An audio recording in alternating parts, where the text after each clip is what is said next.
The CBS Radio Mystery Theater presents...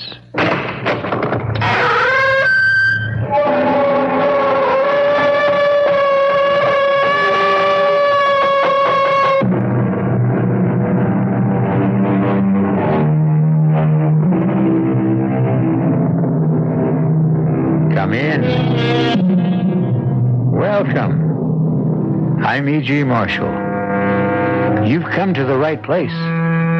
Here we present a unique kind of drama. Drama that uses your ears to stimulate your fears. The story you are about to hear concerns another part of the human anatomy. It's a tale about a very frightening pair of hands. Not because they're ugly or mutilated, or because they do evil things. On the contrary, the hands of our heroine do nothing at all. And therein lies her terror. But there's one other subject our story deals with, and it's the most mysterious of all, the human mind. I want to believe you, Doctor. Don't you know how much I want to believe you? Ah, but you'd much rather believe that I was a quack, a faker, even a criminal, perhaps? No, I want to be cured. Oh, I do. I want my hands back. Oh, dear God, I want my hands.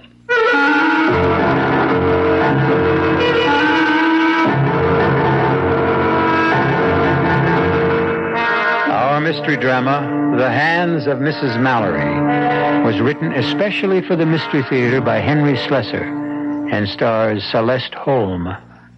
It is sponsored in part by Anheuser-Busch Incorporated, Brewers of Budweiser, and Buick Motor Division. I'll be back shortly with Act One.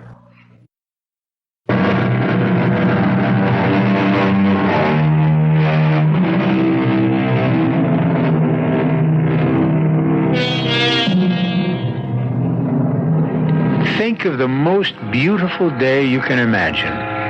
A day so perfect that the birds are singing its praises. And even the people who line the park benches, those roosting creatures who seem to exist in a vacuum without emotion, seem happy and contented today. But there's one exception. A lady of middle years who sits alone on a bench. Is it her glum expression that has driven away other people? Or perhaps it's the obvious elegance of her mink stole and the glistening perfection of the diamond on her finger. Hey, lady, is this seat taken? No. It's okay if I sit here and wait for my brother? He's playing in the ball game. How nice. He plays first base. Hey, you want to see my baseball? Not especially. It's got Reggie Jackson's autograph on it. Here, look at it. No, please, I really don't know. What's the matter with your hands? Nothing. They're just a little stiff, that's all. Now, why don't you go watch your brother play? Well, he says I jinx him. Gee, your hands look funny. I mean, can't you move them at all? No. As a matter of fact, I can't. Gee, that's funny. I never saw anything like that. How come you can't move your hands? It's a kind of a sickness. You wouldn't understand. But maybe if you explained it to me, I would. Yes. If I could explain it to you, son, I would be very happy to do so. You don't know how happy.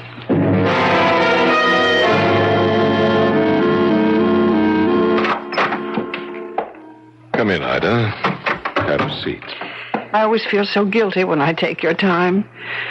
Each examination seems to produce exactly the same result. Well, that's no reason not to keep examining you. Then there isn't any change. No, Ida. No change. What have you been doing lately? Well, I've been sitting in the park a lot. I see. It's a bit ridiculous, isn't it? I have this glamorous terrace. I could sit there like a queen and view the whole park and all the people in it. But I prefer to sit on a bench and watch the squirrels and listen to the children. Oh, I think that's a good thing, frankly. To be on the ground, in touch with things. Herbert never believed in that. Herbert liked to get away from the smell of the crowd. Yes, that was the phrase he always used, the smell of the crowd. My husband knew a great number of unkind phrases. Well, I never knew him, of course. No. Neither did I suppose. Even when he was lying in his coffin, I felt as though I were saying goodbye to a stranger. And after Mr. Mallory died, how soon after that did the paralysis set in? Oh, it was about a month. Yes, a month after, I suppose. That soon? Yes. And now it's been how long since you haven't been able to move your hands? 5 years. Can you believe it, Doctor? I can't.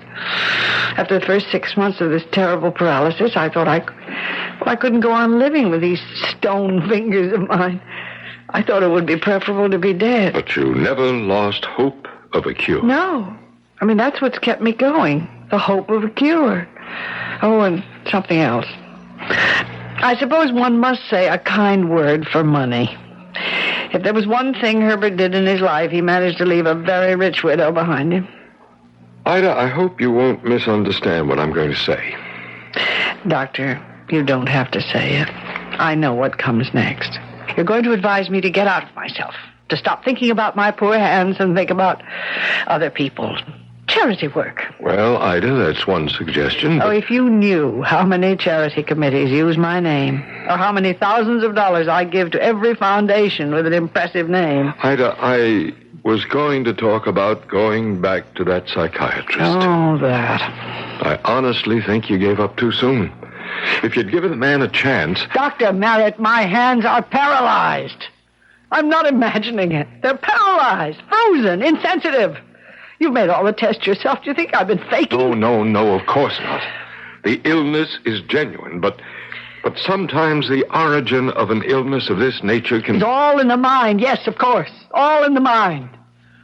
So easy to say that, isn't it? So many doctors have told me the same thing. It's so much easier to blame my mind than their own failure. Ida, please. Doctor, excuse me. It's time for me to go.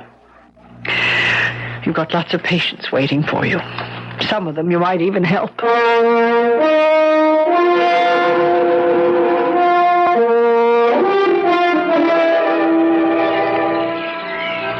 Hey, hi. Oh, it's you again. Waiting for your brother? Nah, he's not playing today. Oh, that's too bad. It's a lovely day. He broke his leg. Oh, I'm sorry to hear that. Hey, is that what happened to your hands? I mean, did they get broken? Something like that.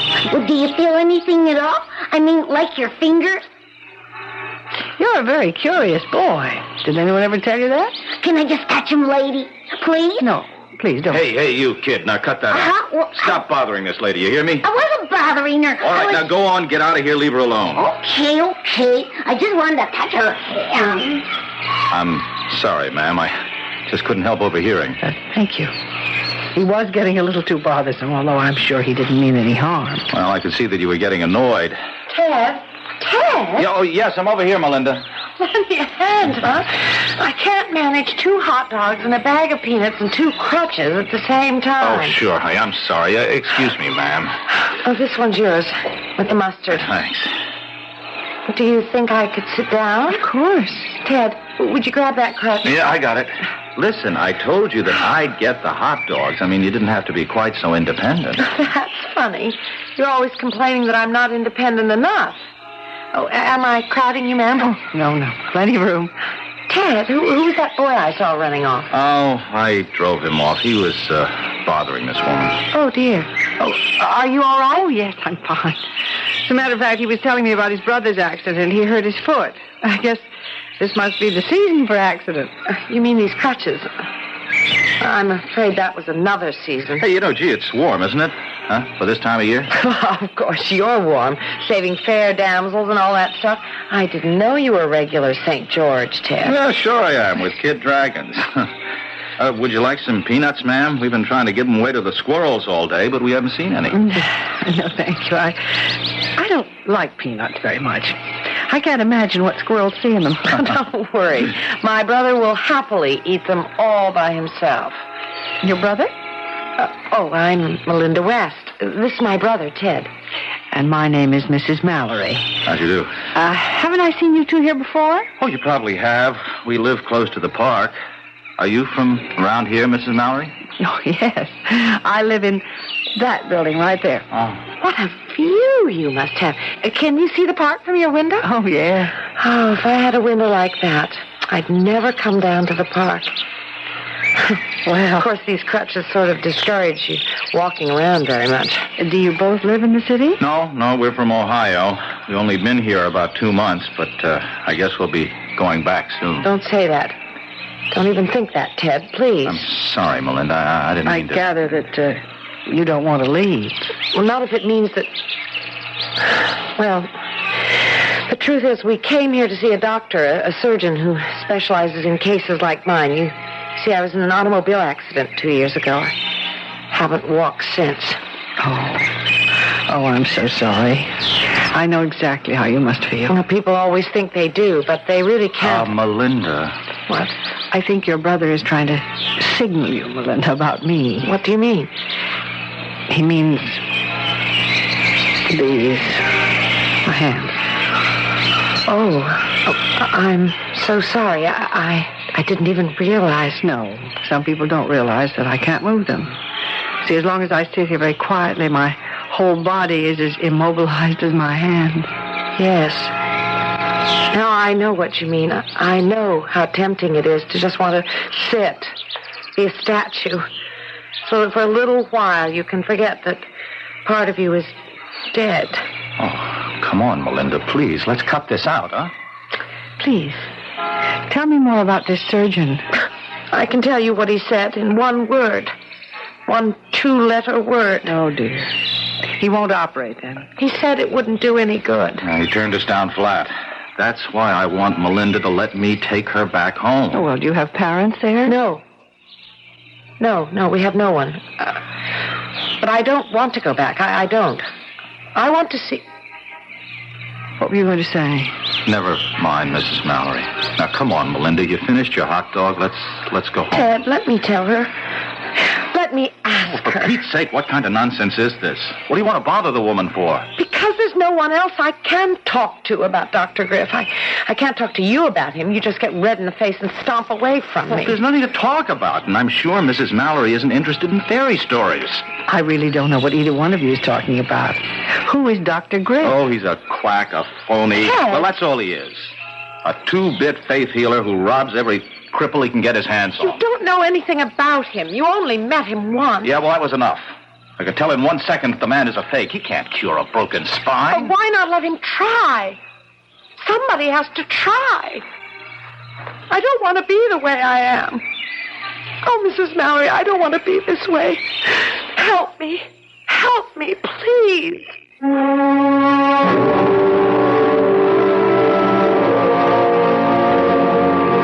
Well, Mrs. Mallory's physician would be very pleased right now. At last, his patient seems to be taking his advice to interest herself in the outside world, in problems other than her own. But how involved will those problems become? We'll wait to find out until I return shortly with Act 2.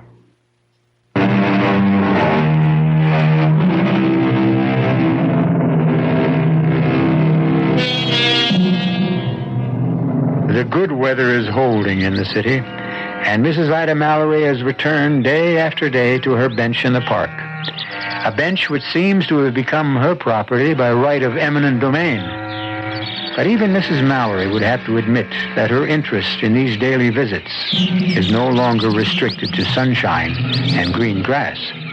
Each day she hopes for another glimpse of the young couple, the scowling brother and his pretty, pathetic sister. And then, on the 4th day, there they were. Excuse me. I don't know if you'll remember me. Why, of course. You're Mrs. Mallory, the lady with the view.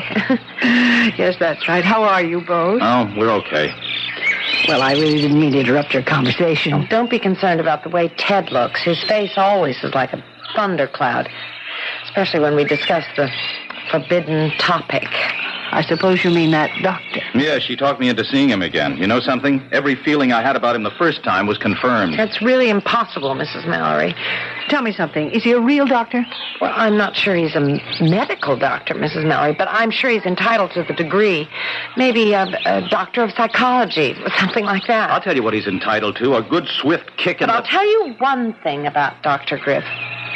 He's the only one who said he could help me. He didn't promise. He just said he was hopeful. Well, that's something anyway. Yeah, I'll tell you what he's hopeful about, getting your $500. He says he's very hopeful I can be cured. And that's worth a great deal more than $500. All right, go on. Tell her the rest. Tell her the real clincher. Or you're afraid to. What do you mean? Mrs. Mallory, you're an intelligent woman. So listen to how Dr. Griff plans to cure my sister. I know it sounds sort of melodramatic. Oh, it's idiotic. That's what it is. Please, I'd still like to know. Well, he says he uses something called the water of faith. See what I mean? The water of faith?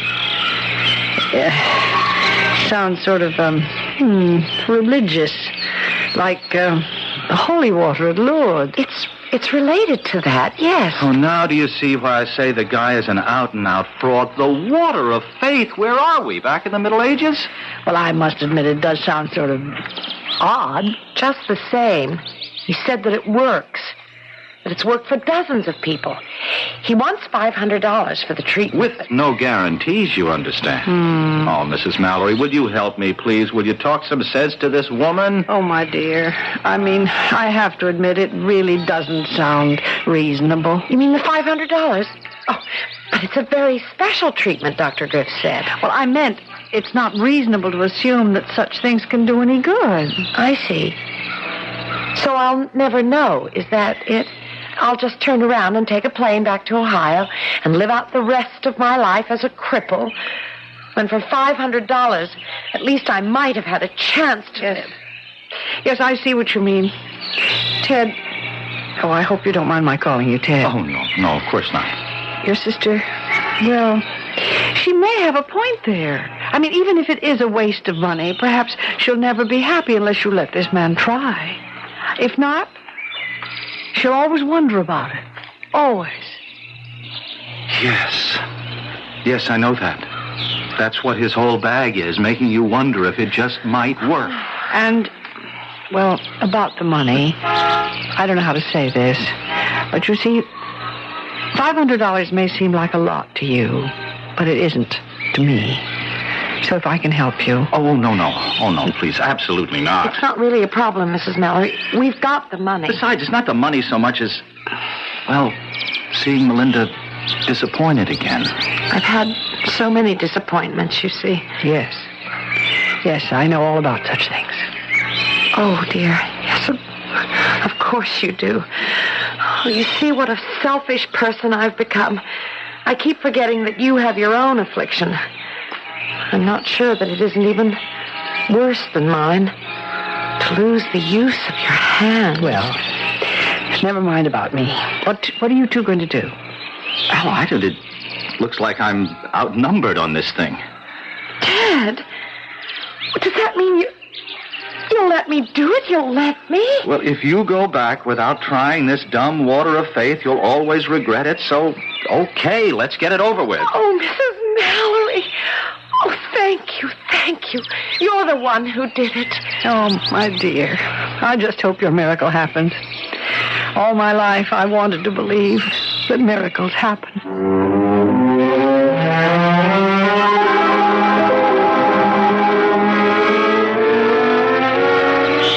Melinda?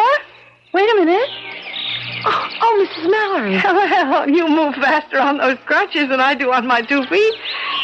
You're not here alone, are you? No, Ted's with me. I just wanted to take a little stroll by myself. No, that isn't true. We just had another fight, and I had to get away from him. Oh, dear. Now, that doesn't sound too good. Well, you know how Ted is. Well, I haven't seen you for 2 days. How are you? The truth is, I don't really know. But I started treatments, Mrs. Mallory. With Dr. Griff? Yes. I started about 5 days ago. And it's nothing at all like what I expected. Well, tell me about it.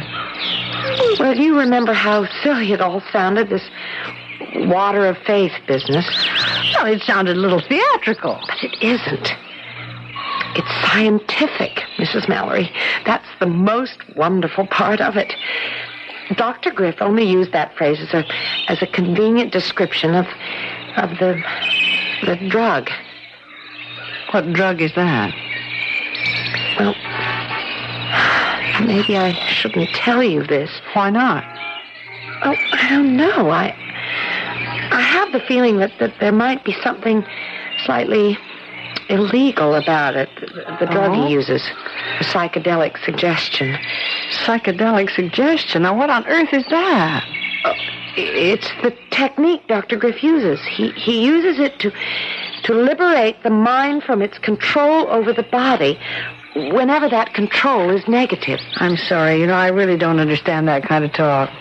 Well, I'm not saying I understand it myself completely. But it does sound to me as if he believes that your illness is psychosomatic. I don't know, Mrs. Mallory. All I know is that I have to go through with it. Kill or cure. It isn't a dangerous treatment, is it? No, I'm sure it isn't. It's more like a sort of a hypnosis. I go to his office, he administers the drug, and then he talks to me. And that's all there is to it. And? Has it helped? I think I'd better go back to Ted. He's probably getting worried about me. Melinda, please tell me if... Melinda, look out! That bicycle! Melinda. I'm sorry, miss. I'm sorry. Melinda, are you all right? Oh, here, let me help you up, miss. Oh, you idiot. I mean, can't you see that girl is crippled? Quick, give me that crutch. Oh, yes, sure. Wait. I think I can manage to pick myself up this way. Now, just take it easy. Mrs. Mallory. What is it? Are you hurt? No. It's my leg. Did you see that? My leg bends slightly at the knee. No, I didn't see it. Look, miss, if you're sure you're okay. Oh, get out of here. Go away and be more careful next time. Yes, miss. Oh, Mrs. Mallory. I'm sure it happened. I saw it happen. My leg moved. For the first time in 2 years, it moved.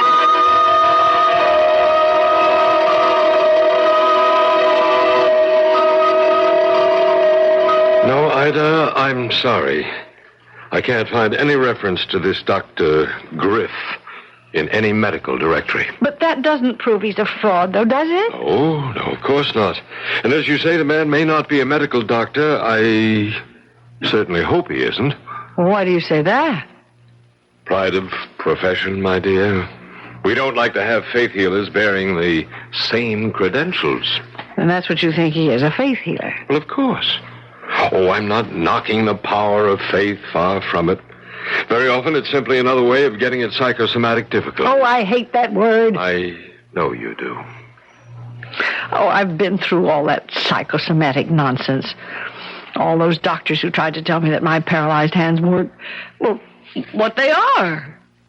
That there's something in me, some emotional problem. You didn't give them much chance to prove or disprove it, Ida. I did. I submitted to their therapy, even if I didn't believe in it, and it didn't do the slightest bit of good. Well, maybe if you had believed them, it would have.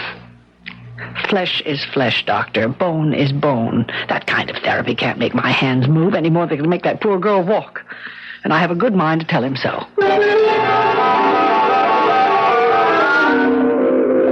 Please come in, Mrs. Mallory. Thank you.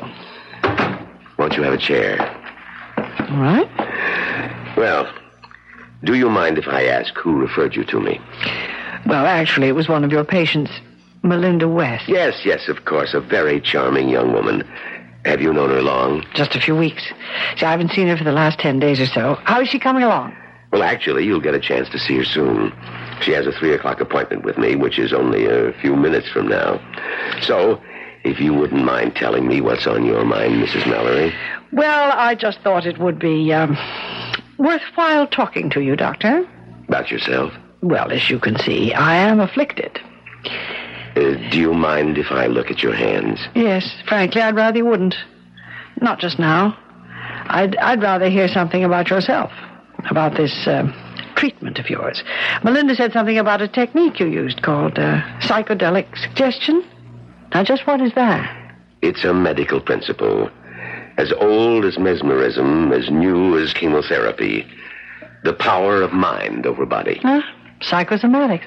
Well, who knows what afflictions is psychosomatic. Some illnesses start with the emotions, some with the body. And more often, it's a combination of both. Really? Germs aren't imaginary. Viruses are very real little creatures. Yet the mind has strange powers over them to make them hurt us or to render them harmless. All right, then. What about a broken leg? Can the mind cause that? Of course. If you used your head, you wouldn't break your leg in the first place. Oh. You're thinking of Miss West, of the fact that she suffered a spine injury. That's right. I hardly see how you can correct something like that. You've seen her x-rays, then? No. You believe the damage is neurological? Well, I know nothing about it. That's strange, Mrs. Mallory. You certainly seem to have an opinion. Be careful, though. You don't have a medical degree. Someone might call you a quack. Listen, Doctor, I came here... Oh, excuse me, Mrs. Mallory. Ah, Melinda. I'll be with you in just a minute. No, come to think of it. Why don't you come in now? There's a friend of yours here. A friend? Oh, it's I, Melinda, Mrs. Mallory. Oh, Mrs. Mallory, how nice to see you. Come in, Melinda, please. Melinda, your crutches. Where are your crutches? Look at me, Mrs. Mallory. I can walk without crutches now. I'm not very steady, but I can walk.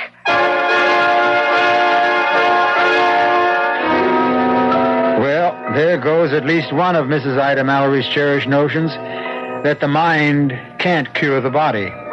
But she sees the evidence of her own eyes, and something tells me that this is one prejudice she's willing to give up. After all, she wants to believe in miracles, and don't we all? We'll see what other miracles occur when we return shortly with Act 3. This is WBBM in Chicago.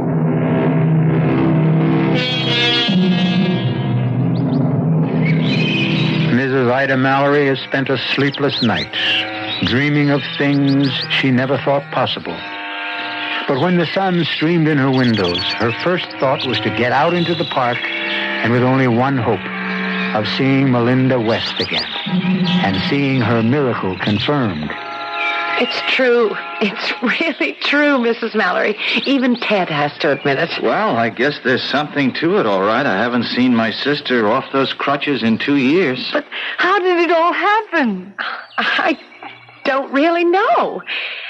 As I told you, he used this drug. He made me go to sleep, and then he simply talked to me. At first, there was nothing, and then I started feeling life in my legs again. Well, you saw me that day in the park when I fell down. Oh, Melinda. I just can't tell you how happy I am for you. Well, and what are your plans now? Oh, go home, I guess. I've got to get back to my job if it's still there. The treatment cost much more than we thought it would. Yes, the 500 went in no time at all. Then he asked for another 1,000. He said it couldn't be helped. The drug he uses is so horribly expensive. Now, listen. I told you once that if there were any way I could help you out financially... No, that's out, Mrs. Mallory. We'll manage okay. Of course we will. And I can go back to work now. I can do anything I want now. Oh, yes. Yes, that must be a wonderful feeling. To be able to do anything you want.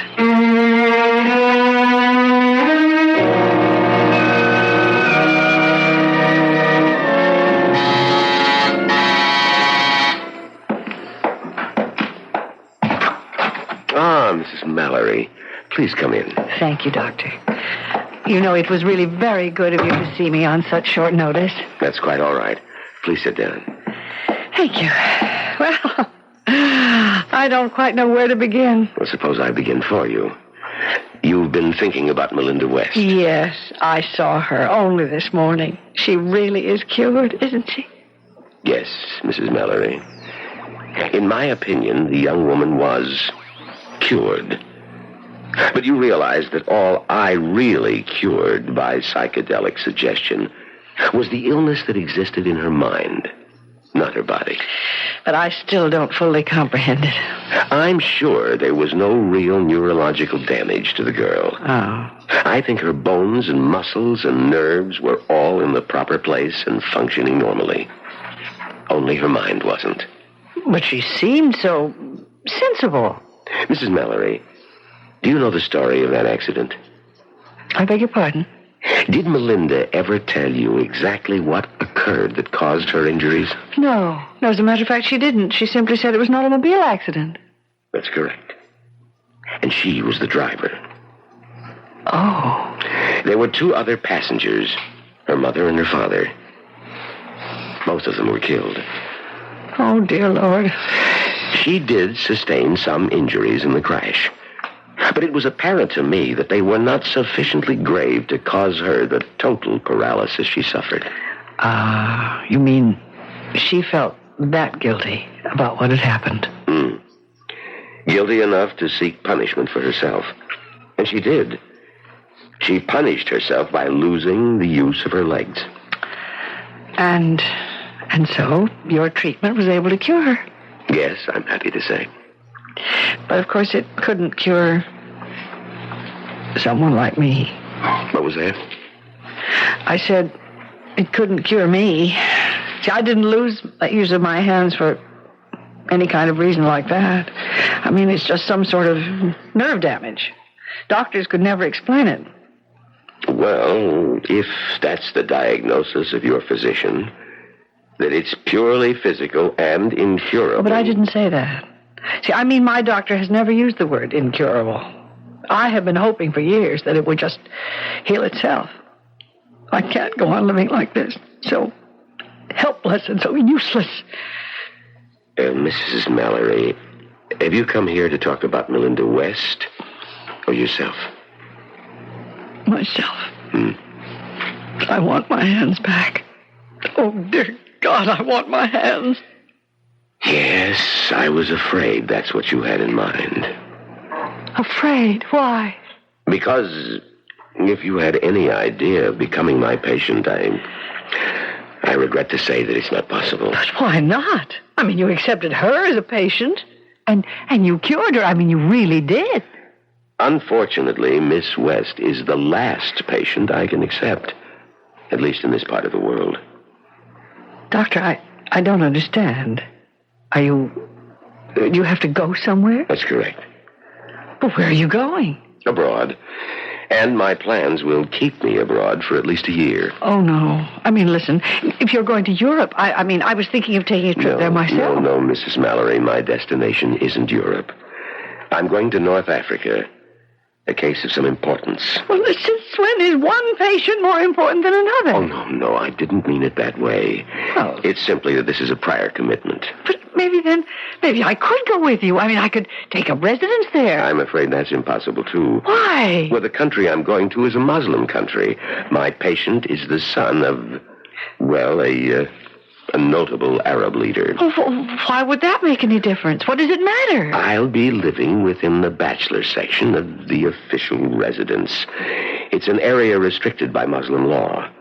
You wouldn't be allowed near the place, my dear lady, even if I were free to treat you. And I'm not.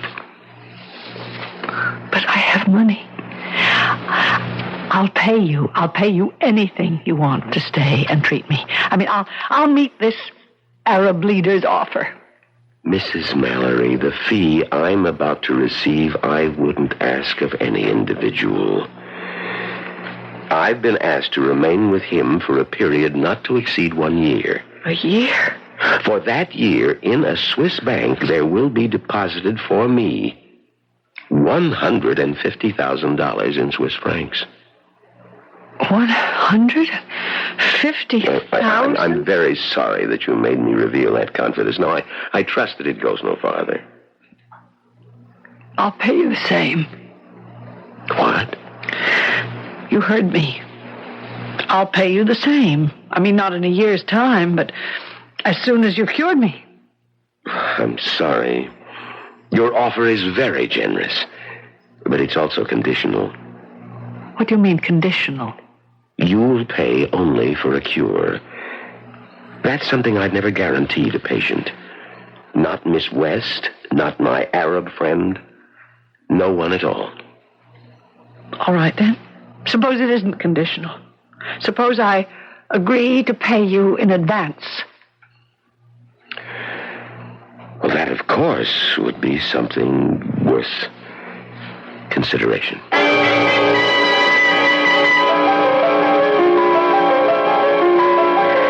Well, hello, Dr. Merritt. This is certainly a surprise. I think it must be the first time that a doctor ever made a voluntary house call. Well, I didn't come here to see you as a patient, Ida. Only as a friend. Well, that's very kind of you. Ever since I saw you last, I've been thinking over what you told me about this Dr. Griff. Oh, yes. Well, what about him? I thought it would be worthwhile just to ask around about the gentleman. And last week I was attending a joint conference of my medical association and psychological group. Mm-hmm. Well, anyway, I did learn something that I thought you might be interested in. There is no Dr. Griff. What was that? Oh, maybe he has a Ph.D. and tack that in front of his name, but I'm quite sure that the man is not a medical doctor. All right. Be that as it may, he's still not necessarily a fraud. Well, I didn't say he was anything. But I suspect that your original judgment was correct. But... that he's not someone to be trusted. But you don't know the whole story. Well, what I do know is you're more impressed with a man than you were willing to admit. Isn't that right? Dr. Merritt, he cured that girl. What? You know that girl I told you about, the crippled girl? She's walking again. I saw her walk. Well, I suppose that could be true. Faith healing does have its successes. Well, I'm sorry, Doctor, but I'd rather not discuss this any further. Oh, wait a minute. I don't like the way you sound. Ida, have you made any sort of arrangement with this charlatan? Dr. Merritt, I appreciate your interest, but I refuse to say another word about this matter. I mean, do you understand? Not another word.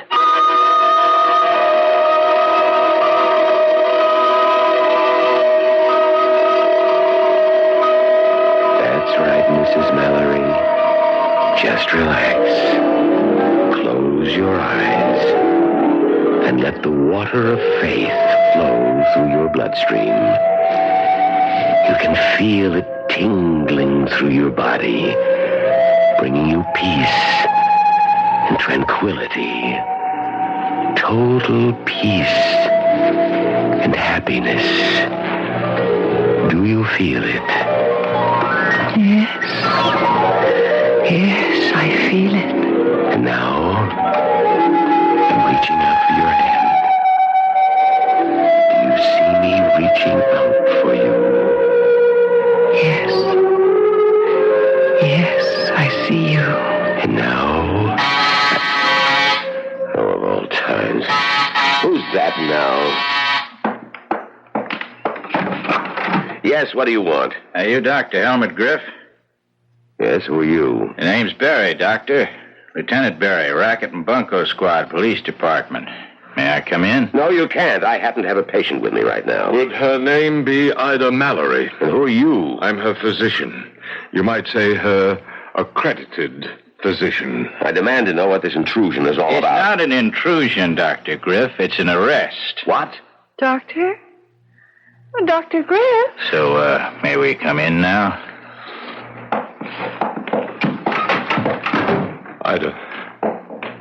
Ida, are you all right? Yes?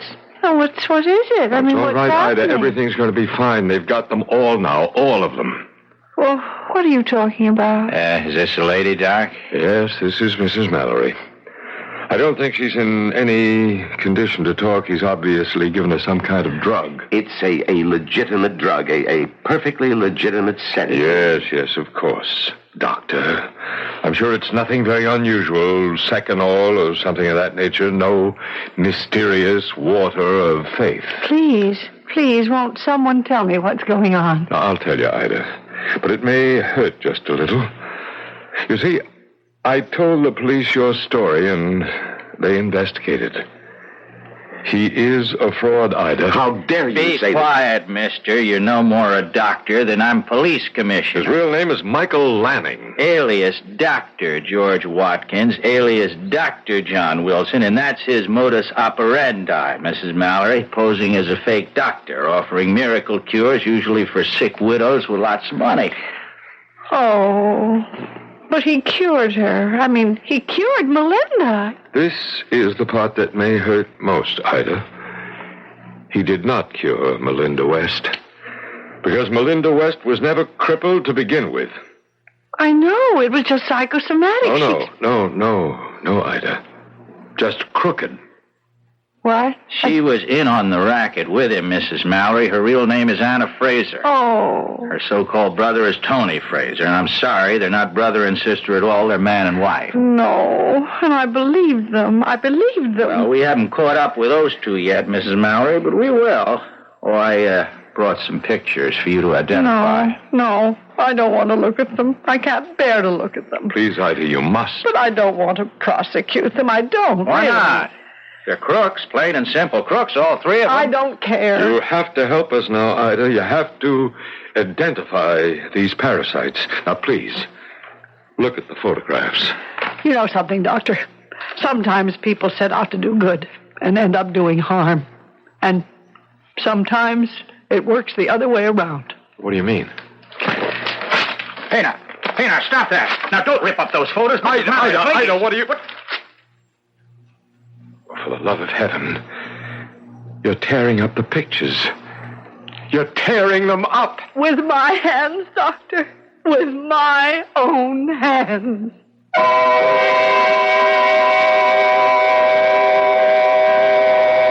Well, they say that it's an ill wind that doesn't blow someone some good. And in this case, it looks like three evil people have managed to be very good to Mrs. Ida Mallory, in spite of themselves. If there's a moral to this tale, I'd frankly hate to be the one to say it. I'll be back shortly.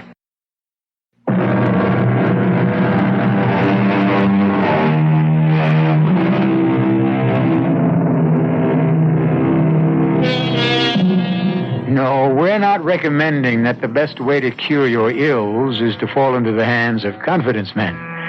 Mrs. Mallory was one of the lucky exceptions. But if you heed our advice, the next doctor you meet who just happens to be leaving for North Africa to treat an Arab chieftain in a remote palace, well, be a little bit suspicious, okay? Our cast included Celeste Holm, Patricia Elliott, William Redfield, Evie Juster, Arnold Moss, and Leon Janney. The entire production was under the direction of Himan Brown. Now, a preview of our next tale. Elwood, I just can't condemn the cable car without giving the folks at Helvetia notice. But look, this is an emergency. 2 weeks ago, you certified the car as safe. Now, what's come up so sudden? It hasn't been sudden. I've known about it for months. We've lived with geological faults, Elwood. Yeah, sure, but a heavy rain, unusual amount of snow, any one of 100 subterranean disturbances in that whole side of the mountain. Okay, let's do a study. No, that will take weeks, months. It could go any time. And it could never go at all. Elwood, now here's what you have to do. Next time you inspect it, in 2 weeks, condemn it. Give me a full report Request an investigation, and we'll bring in the experts. Put it in writing. By that time, it'll be too late. Radio Mystery Theater was sponsored in part by Buick Motor Division and Anheuser-Busch Incorporated, brewers of Budweiser. This is E.G. Marshall inviting you to return to our Mystery Theater for another adventure in the macabre. Until next time, pleasant dreams.